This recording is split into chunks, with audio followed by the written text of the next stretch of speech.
এখানে আমরা যেটা মনে করি যে সরকার যেহেতু অন্তর্বর্তীকালীন সরকার, এখানে এই ধরনের স্টেপগুলো নিঃসন্দেহে আপনার কিছুটা সমস্যা তৈরি করবে।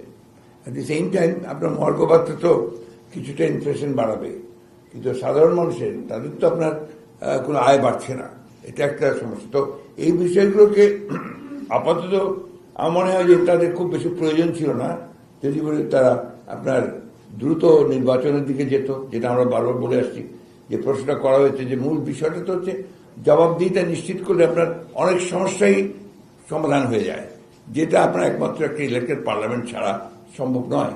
সেই কারণেই আমরা এত বেশি জোর দিচ্ছি আপনার একটা নির্বাচনের মাধ্যমে একটা জবাবদিহিমূলক সরকার এবং একটা অবস্থা তৈরি করা।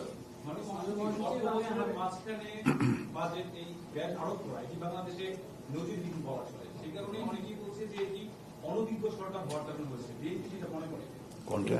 ওটা তো বললাম, বলেছেন ওটা তো আমি যে একটু আগে বক্তব্যটা রাখলাম ইকোনমিক ম্যানেজমেন্টে, সেটা তো বলা হয়েছে। কিন্তু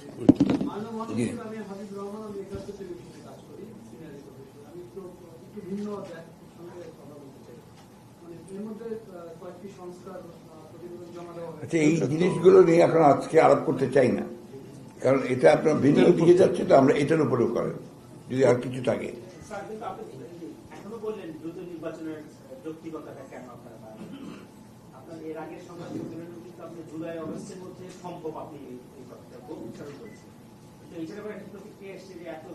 আমি এই জিনিসটা করতে যাচ্ছি না, আপনারা এটাই আসেন, আজকে অর্থনীতির উপরেই আসেন।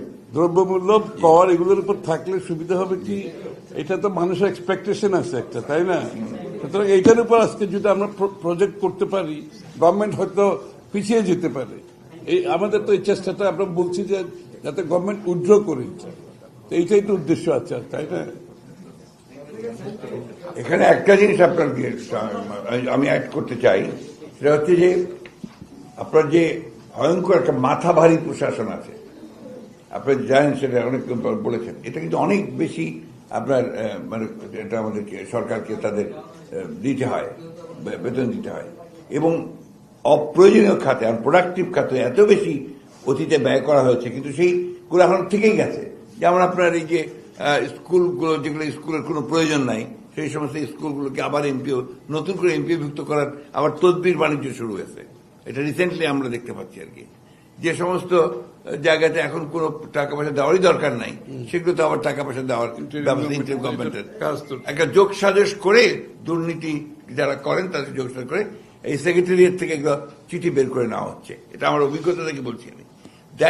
এটা তো বন্ধ করতে পারছে না তারা, কারণ ওই সেক্রেটারিয়েটে ওই পুরনো আমলের সমস্ত আমরাই থেকে গেছে এবং তারা জানে কৌশলে কি করে দুর্নীতি করতে হয়, তারা সেই কাজগুলো করে যাচ্ছে সবাই।